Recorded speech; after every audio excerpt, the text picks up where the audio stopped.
Welcome to Burlap Teachers. Enjoy the video. You need to act fast. Power off any connected device, then remove AirPods from ears and their case. Once done, wipe external surfaces with a lint-free cloth to remove pooling water. Do not shake, spin, or blow hard because that can drive moisture inward. Make sure the case is open and placed upright on an absorbent towel so gravity helps drain residual water.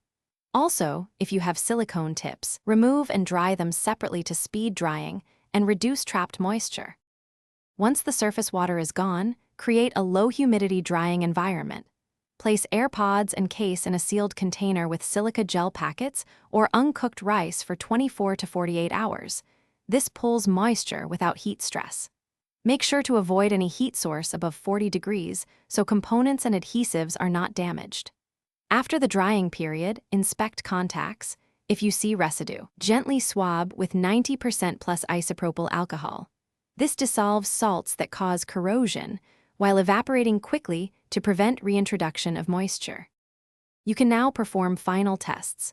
Connect the charging cable and check the status light, then pair to your device and test left, right, mic, and case charging.